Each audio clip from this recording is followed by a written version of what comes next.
And I know that you and your husband have done business together and you built a seven-figure business without really Yes. living on your phones or chasing Yes. the massive online following. hmm Tell us a little bit about that journey and how it all came together. Yeah. So, like everyone experienced, the pandemic happened. Like I said, I was in sales, corporate America sales. I was managing a team of 7 awesome women. When I started in that management role, I was covering 7 states. So I was traveling, and then we got it down to 3 states. They had reconfigured the regions and all that, but I was still traveling. I had Texas, which is the size of a lot of states put together, Oklahoma and New Mexico, and so the pandemic hit. I was no longer traveling. I was grounded. We couldn't go anywhere, right? Like there weren't flights for a little bit, and then people weren't letting you in their offices. They weren't letting you in the hospitals. And then on top of that, my husband wasn't commuting across. We live in the Houston area, north suburbs of Houston, and he wasn't commuting across to Houston an hour and a half each way.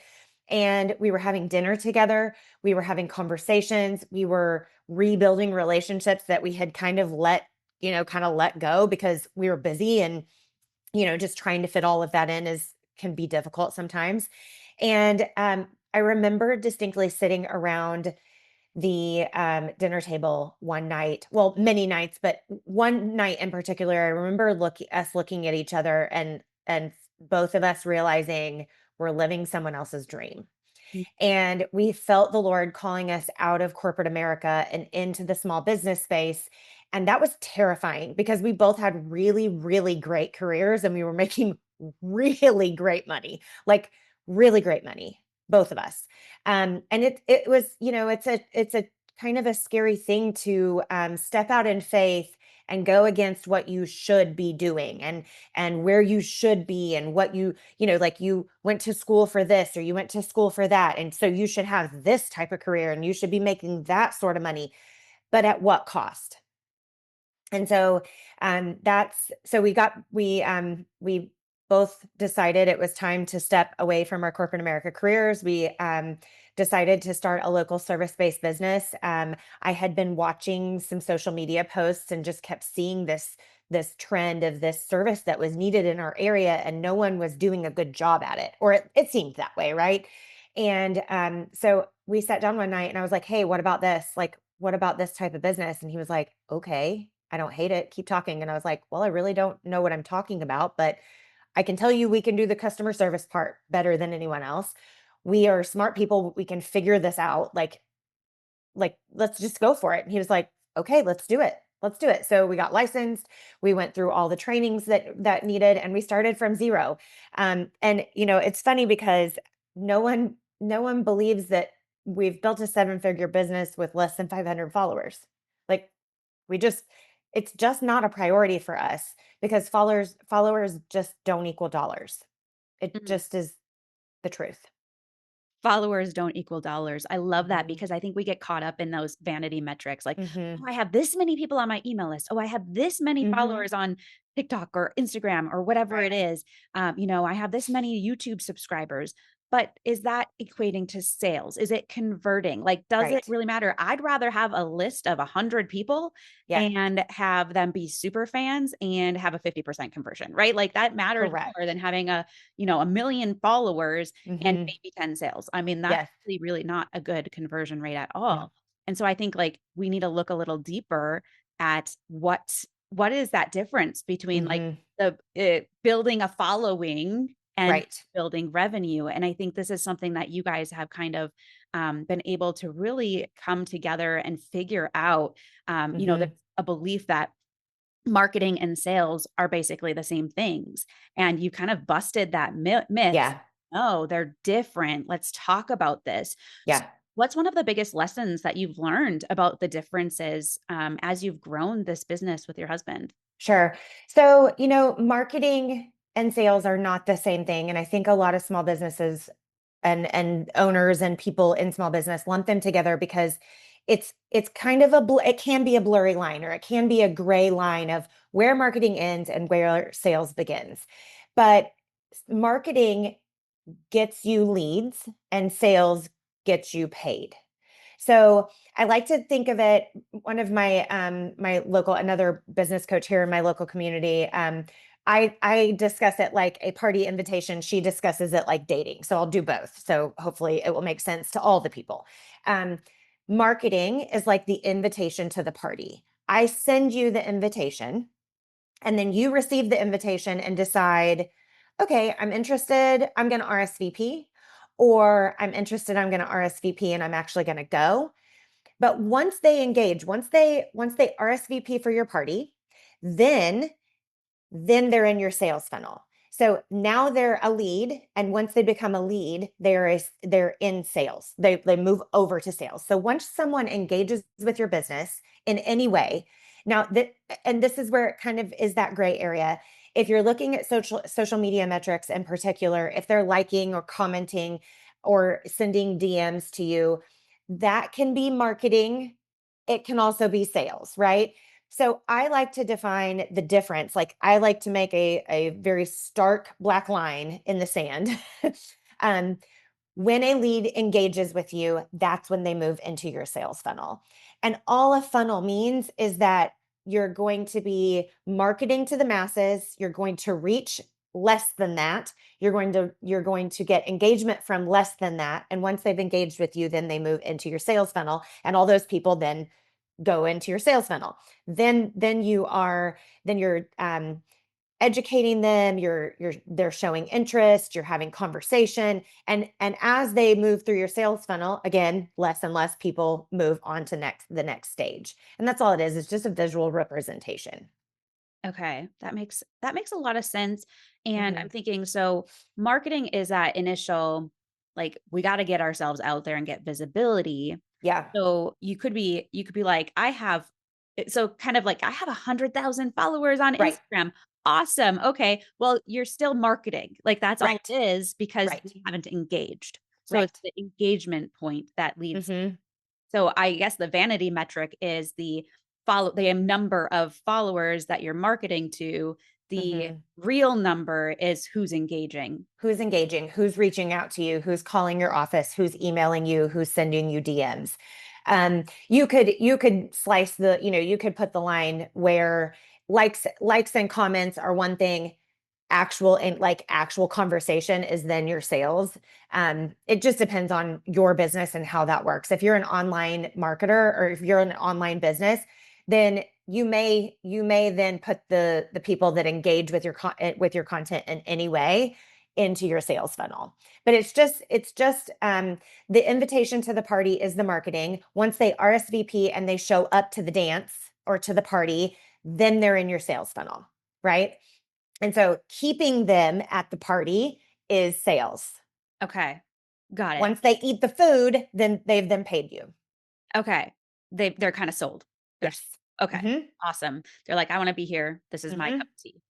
This is where I need to be, or this is the service I need, or the product that I need. Yeah, I really love that perspective, because it really sets up perfectly for the three signs you're going to walk us through Mhm. today. The signs that sales, not marketing, might be the real Right. issue in someone's business. And Yeah. I love this topic. I haven't talked about this before on the podcast. That's why I was like, I got to get you in here, Lindsay. I think I was listening to your podcast. I'm like, oh my gosh, I haven't heard this. I want this Yeah.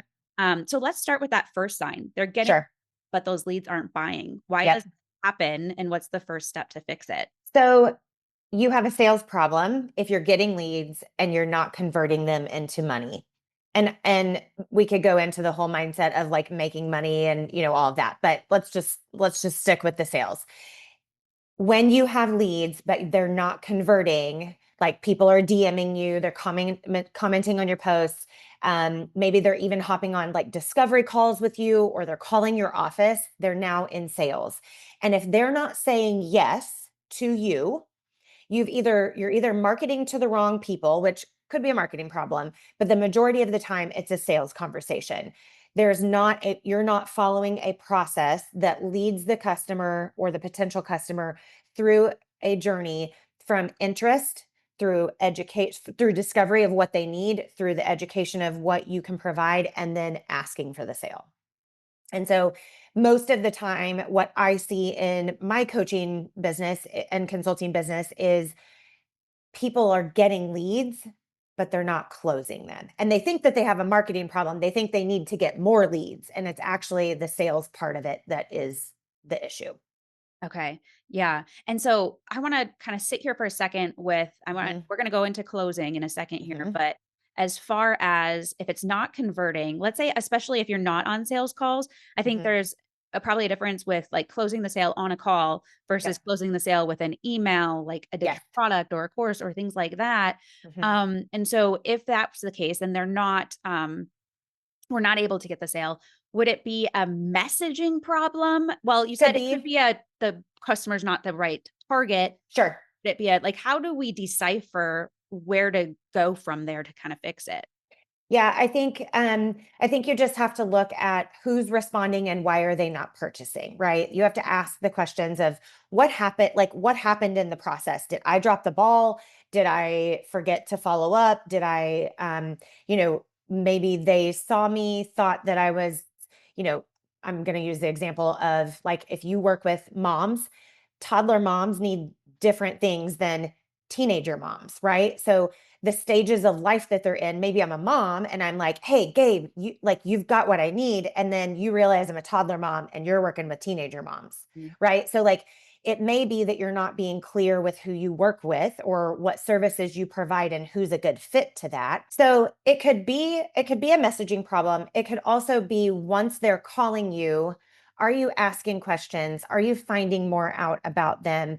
Are you discovering what their problems actually are?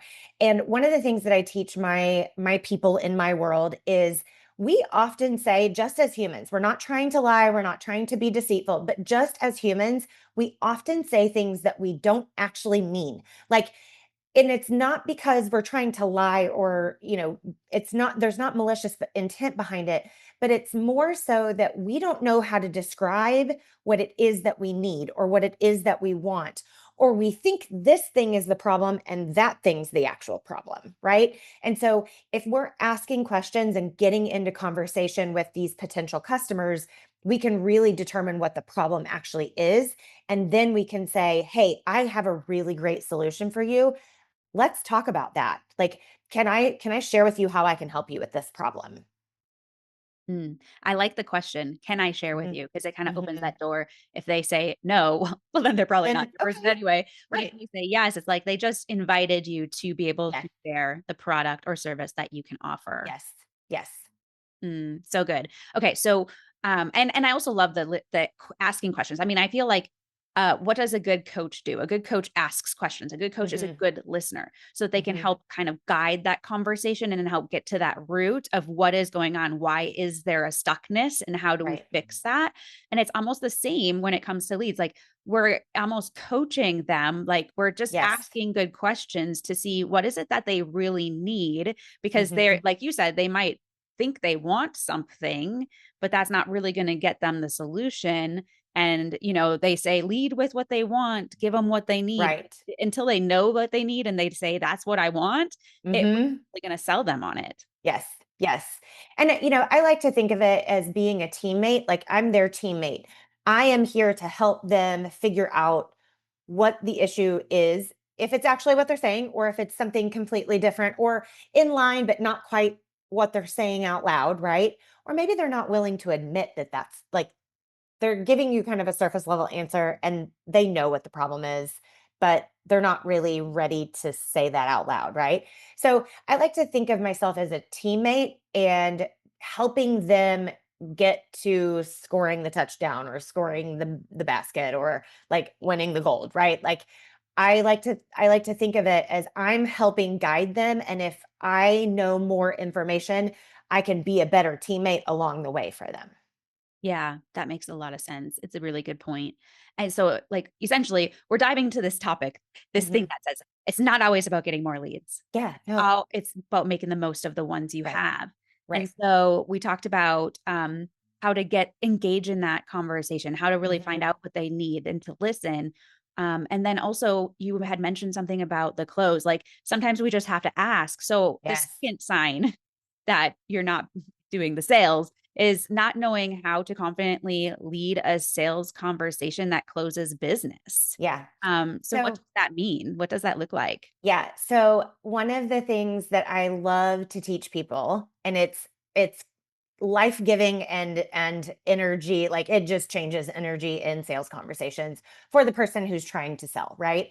One of the things that I teach is I would rather you close the conversation and ask for the next steps so that the conversation continues to move than feel the pressure of I have to ask for the sale every single time. Mhm. Like there are going to be situations where they call you, they're ready, like you got the information you need, they're a good fit, let's move on, and they pay, right? You ask for the sale and they pay. But there are going to also be conversations that you get into where they're not ready for whatever reason. Maybe it's that they're not ready because they're not a teenage mom yet, they're a toddler mom, they're not ready to work with you yet because they're not in the stage that they need to be in for you to help them in the best way you know how, right?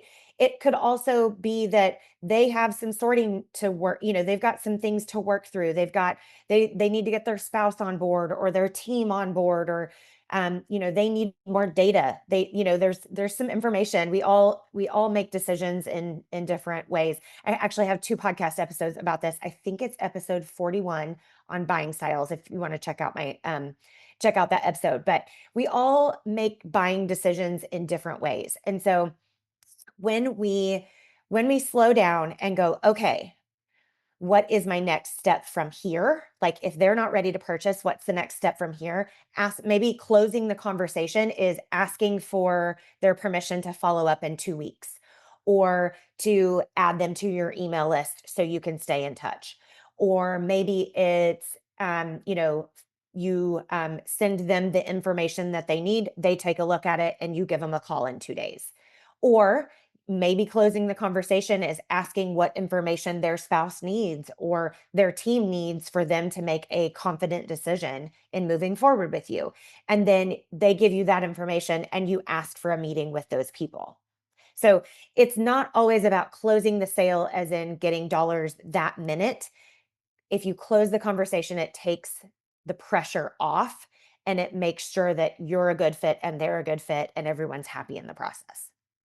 Okay. So what I'm hearing is Mhm. that closing the call, closing the sale doesn't always mean like getting the sale on the call. It doesn't Yes. always mean like pushing until they say yes. It Mhm. means we're kind of meeting them where they're at and Yeah. letting them know that's okay. Yes. Yeah. Sales doesn't have to be pushy. It doesn't have to be salesy. It doesn't have to be slimy. You don't have to, you shouldn't have to convince someone to purchase your product. If you do your job well and you sell your product or service well, they will make the decision like they'll just make the decision for themselves. You are their guide and their teammate along the way. Mm. I like that so much. Like that's a shift in mindset, I think, when it Mhm. comes to sales. And it's kind of a piece of I guess where I've gone in my business and I didn't realize because one of the things that I don't use timers in my business for the most Mhm. part. Like for my conference, I do because Yeah. obviously it's only like a 5 day Yes. conference or whatever. Yeah. Like there's times when it's good and there's urgency and whatnot. But like for my normal everyday products, I'm like, I just want them to be able to get them when they need them, which Mhm. people, that goes against the grain. That's like, well, there's no urgency. Then they're not going to Right. buy right away. But I'm like, but I don't want them to make an impulsive decision. I want them to make a decision that's right for them. And I want them to use the product. I don't want them to buy Yes. it and not use it. So Yes. I kind of like took that out of there, which maybe my Mhm. conversions are lower for it. I don't know, but it kind of aligns a little bit with what you're talking about, I think. Yeah, yeah. I sales gets a bad rap, and mostly it's because we've all had an experience with someone that's been in sales, and in quotation marks. By the way, I think we're all in sales, all of us, every single human, we're all selling something. We could be selling a bad attitude, we could be selling broccoli to our toddler. We're selling something at all times. But I think sales gets a bad rap because we've all had an experience where we've been pressured into purchasing something that we maybe didn't need or didn't want, or we just weren't sure about it, but we did it. We purchased it, we paid the money, and then it didn't deliver what they said it was going to deliver. Or we've been pressured into spending money we didn't have for a product we didn't need. And then there's that guilt surrounding that, right? And so I'm on a mission to remove that stigma from sales and help everyone understand that if we are serving well and we're having conversations and we're effectively communicating with our customers and our potential customers, if we have a solution to their problem, it's actually mean to not sell it to them. Mhm. Like, why would we withhold a solution to someone's problem if we've got it? Yeah, and you're just offering it. If, Yeah, I'm you not don't making like, them. "You have to do this," No. but if you don't offer it, they can't say Mhm. yes, right? Right. Like, we need to give them that opportunity. Yeah. So, I love how you're breaking that down because it really does, like, for me, I'm like that I could come into that confidently. Like, I Mhm. really could just share. And it's like sharing your favorite restaurant or a movie Yes. you saw. Like, you're not gonna withhold that from your friends. You're gonna talk No. about it, and that's sales Yes. for You're someone else. selling someone else's restaurant. Exactly. So why not do it for you as well? Right, right. Okay, so we close the sale, we Mhm. close the call, and it Yep, might lead to the sale right then, it might not. sure. So what happens after that? What's that third sign, when it comes to sales? The third sign that you have a sales problem and not a marketing problem is you have no follow-up process. And so, people come to us with one of many, many, many problems, right? We have hundreds of problems that we solve all day long: what to wear, what to eat, if we're going to get on that call or not, if we're going to go to the grocery store or not. Like, we're constantly making decisions, and a lot of those are problem solving, right? And so we have to remember that we think about our clients and we think about our potential customers and all the people we want to reach out there all the time, because this is our business and we live and breathe and sleep it, right? Like, we're constantly thinking about how we can serve them better. But then on top of that, they're coming to us. We could solve maybe one, maybe less than a handful of problems for them, right? So they're coming to us with one of maybe 100 problems that they have in a day, right? And so by us not following up, we are not staying top of mind. We're not showing them that we're serious about solving that one problem, because then they have 99, not 100, right? So we have to flip that on its head. We have to flip the follow-up piece of this on its head, because they came to us. Yes, we sought them out with marketing, but then they engaged with us, which means they have a problem that they're recognizing in something that we're saying, right? And so if we're not following up, then they are not thinking about us. We're thinking about them, but they're not thinking about us, because the minute they send that DM, or the minute that they hang up from a phone call to your office or to your business, or they shoot an email over, they've moved on to the next problem. They've now put that problem in your court. They've shoved that ball to your side of the court, and now they're waiting on you. And so we've got to get in the habit of following up until they say no, until they tell us they purchased from a competitor, or until they just, like, they unsubscribe. Like, it's and we can't be offended by that, right? So the follow-up process is a really important part. And I think statistics are all over the place if you Google things. But it's something like there's 40, I think 20 to 40%, depending upon where you're looking, um, of your revenue is sitting in your follow-ups that you're not doing. And so we could easily almost double our business if we would just follow up. If we Yeah. would just reach out to the people that we have in our world, in our sphere, on social media, in our email list, that have called our businesses, right? Like, if we had a follow-up process in place, we could make more money. Yeah. Yeah, so true. The follow-up is huge. It's huge And because it's hard. always happen right away. For Mhm, example, I'm thinking about like even just my Red Hot Accountability Club. It's mhm. a membership and we Yes. have so much fun in there. It's engaging. It's low ticket. I do it Yeah. like that for a reason. But what I've found is that it doesn't usually happen on the cold pitch. Like it doesn't happen Mhm. when someone comes into my sphere right away. They've sat in my sphere for a little while. I have Yes. met them and they've been prompted to come join. Like just this last week, I had someone who's like, I've been in your sphere for a year and a half. Mhm. I have followed you. I've listened to podcasts. I love like the messaging, all the stuff. Right. And she's like, I don't like memberships. Yeah. God prompted me and said I needed to join the Red Hot Accountability Club. So Yep. it was a year and a half of Yes. nurturing. And Yes. I also feel like once that happens, like if you nurture, if you follow up, if you do the thing and you stay loyal and like Mhm. you stay you are have that serving mindset, Yep. the right people do come and take advantage of it, but they get more from it because Yes. I don't know, there's like a trust and a bond that is created Yes. when you are following up. Mhm. Yes, absolutely. And they know that you're not gonna drop the ball in the future. Mm, Like, they haven't paid you yet, and so you're showing them that you're on top of it. You're ready to go. When they're ready, you are going to take care of them. And so I think that follow-up process is a huge miss in sales. And a lot of people want to attribute people falling off to their marketing, but it's not marketing. We're just not following up. yeah.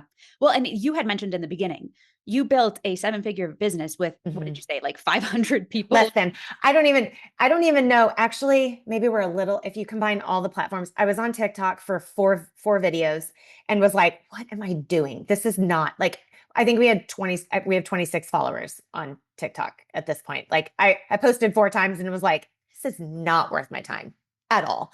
I think we have a little over 100 followers on Instagram now and 407 or 408 on Facebook. Like we're not. We're Yeah. not. Yeah. So walk me through like what does a follow-up process look like? Like Sure. what have you done for follow-up or just give us some examples of what you can do to feel natural and respectful to that other person, but really still Mhm. see those results. Yep. So number one is put processes in place in when they contact you. What does that look like?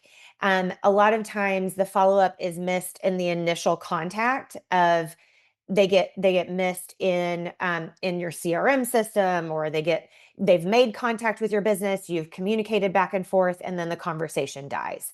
Um, The second thing would be, if they decide not to purchase from you, have a process in place to follow up with them it depends on your industry, right? Like if you're a coach, maybe it's 3 months. Maybe you check back with them in 3 months. Like you can put an automation in place in your email, like, hey, you decided not to join us, last quarter. We've got this new thing going on.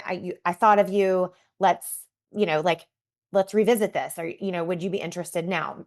Last time we talked, it wasn't the right time. Let's talk about now.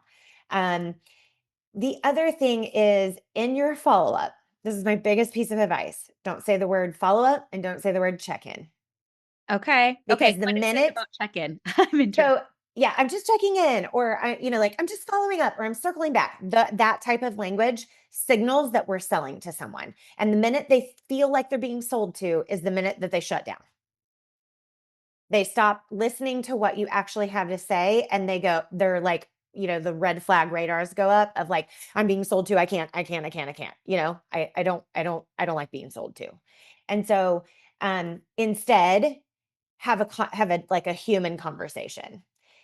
So instead of saying, I was actually working with a real estate team on this recently. They were trying to come up with ways, like things they could do to follow up. And I was like, okay, we're not saying follow up anymore. You're just going to say, hey, I know you had this meeting. So, like, the particular instance for this was, one of the real estate agents it was usually one of the first to meet with potential sellers, potential sellers. And then they would tell her they had 2 or 3 other realtor interviews that they were doing, and she needed to follow up. And so she was like, how do I do that without saying I'm just checking in, or I'm following up, or I'm circling back? I said, you say something like, hey, I know you had those 2 other, I know you had those 2 other interviews. How did those go? Have you all made a decision? Like, is there any other information that I can provide for you? Like, if you have a conversation in that way, you're just gathering information and you're having a conversation with someone as a human being. When you do the follow up thing, or the check in thing, or the circle back thing, it really signals that you're trying to get them to move forward and you're pushing. Okay. Okay, very cool. I use checking in. I guess I use it sometimes just like, how are you doing? That's one of my Right. favorite, like one of the Yeah. favorite emails I get from, or people get responses is like a just checking in email, but literally Yeah. I am. It's just like, But hey, you're just not, wanted to check and see how your goals are going. yes. No, that's okay. That's okay because they're a paying customer of yours and you're in relationship with them. When it's like, okay, my friend Kenny, who's the business coach in my area, I didn't go back to that, but the invitation versus coming to the party is the asking for the date and then going on the date. You're Okay. dating them. If they're paying you, you're dating them. Okay. But when we're still in the talking phases and figuring out whether we like each other phases, if you go in for the kiss too early, for like, right, if you like jump the steps and go in for the kiss, they're like, whoa, like we're not even dating yet, right? It's the same thing when you're like when you're in the sales process with someone and you throw up a flag that you're selling, they're Mhm. like, whoa, we're not dating yet, right? Yeah. So it's like we're thinking about the wording in regard to where we're at in the relationship. Yes. Yeah. So if I'm your client, Gabe, and you send me a message and you're like, hey, I'm checking in on you, how are things going? I'm already paying, like I've already purchased. But if I haven't purchased yet and you're like, hey, just checking in, like it feels like you're making up an excuse to talk to me. Yeah, that makes a lot of sense because it just doesn't feel as natural Right, right, in the sales process as right, it is right, in the, like, you're already a student, you're already a client right, process. right. Okay, I So there- love that. Okay. That's a really healthy way to reframe Yeah, follow up. yeah, So, I know also some of the listeners are probably realizing right now, "Oh, I might have a sales gap." Oops, yeah, you sure, know, I'm actually thinking about, like, what sales gaps do I have, right? sure. And so for those listening in who realize there might be a sales gap, what would you Mhm. say is one simple step that they can take this week to start improving that process? So I would the number one thing that I would suggest is prepare for all of your conversations. So go through even if you don't know the person that's going to be calling or DMing or whatever, right? Like go through who your ideal client is and then make a list of questions that you need answered to determine whether they are a good fit or not. Maybe it's, let's go back to the you serve moms scenario. Maybe you need to know how old their kids are. Maybe you need to know whether maybe you're a teenage homeschooling coach. Like there are very specific niches out there. Maybe you need to know what their school setting is, whether they're in public school, private school, homeschooled, whether they're in a co-op setting or if it's strictly, you're doing homeschooling on your own or if you're a part of a larger group. So I would say, what information do you need to gather to determine that this person could be a good fit? And then what problem is it that you actually solve? And you have to solve problems for other people. You can't just solve the problem that you solved for yourself. It has to be a problem for them. So how are we getting that messaging out to them? But then how do I determine what that problem is for them? What language are they using? When they say certain things, can you ask more questions? And then closing that conversation. What is the next step? If they say, I don't know at this point in the conversation, what's the next step? If they move it a little longer into the conversation, what's the next step? And just preparing for all of the stages of the conversation that you need to have and all the information that you need to gather. Okay, I love that. That's a great actionable step and Hmm. an important one. Yes. So, in recap, I'd love if Yeah. We've you been all over the map. we've done a lot. So, if you could just like Sure. remind us what's the difference between marketing and Mhm. sales and the three signs that we are marketing and not selling. Sure. So marketing is what gets you leads. It's what gets you awareness and attention in the community that you are wanting to grab attention in. Once they become a lead they move into your sale onto the sales side of things, they've engaged with you in some way. They've called your office, they've emailed you, they maybe sent you a DM. Once they've engaged with you, they are then you are allowed to sell to them. Then you're allowed to get into conversation. The three things that indicate that you have a sales problem and not a marketing problem is that you're getting leads, but you're not closing sales, meaning you're not making money. They're contacting you, but you're not moving them through to where they purchase. The second thing would be they're not closing the conversation. Close the conversation, not the sale, because that makes it easier and takes the pressure off. And then the third thing would be there's no follow-up process. They've reached out to you and you've had a conversation with them, or you've started the initial contact process, and then it just drops off from there. Yeah. Or they've said it's not right now, it's not a good fit right now, and you never follow up with them in the future.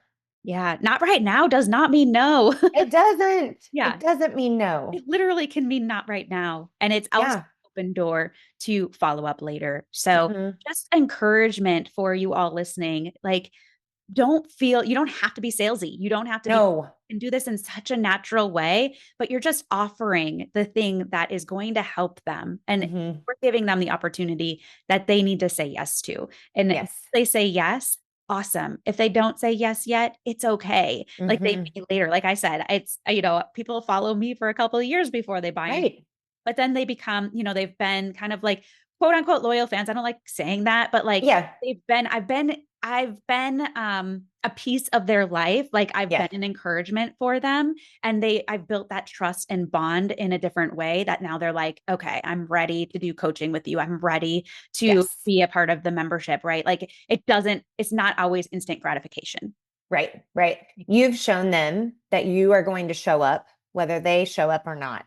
And when we do that from the business's perspective, when we show up, whether the customer shows up or not, we show them that we're here long term, that we're going to be consistent, and that we really do care about the results that they're going to get. I love it. I love it. Sales is about caring. Sales It is really is. serving. And the bigger server you are, the more money you probably will make. Yes. But Yes. I lead with the serving, not Mhm. the reward. But I know Right. it's a reward no matter what. And so Right. I've loved this conversation, Lindsay. Now, as we wrap up, one of my favorite things to end with is I'd love to ask you, what does pursuing goals God's way mean to you? Mm. Well, I am a hustle culture recovering addict. We talked about my previous life earlier in the episode, and I really have to watch my hustle. Like, I really have to keep myself in check on, am I doing this because I'm going to get accolades or attention or awards or whatever? Or am I doing this because there's a purpose to it? And so the performance weed was planted in me early in life. I can go in, I would, that's another podcast episode for another day, but I learned early on as a little girl that if I got straight A's, if I did the dance right, if I performed, I got positive attention. And so I really have to watch my hustle and my performance and keep those things in check, because when I'm doing those things, I'm out of what God's calling me to do. Like I'm hustling and striving and trying to gain the world's attention, and it's all about me and it's not about him. Yeah, I love that so much. I mean, I'm a recovering hustler as well. Mhm. There are times to hustle, but you should Yes. be hustling your whole life. That's just not the Yeah. thing. Like it is a marathon, Mhm. something here and there, right? So I love that.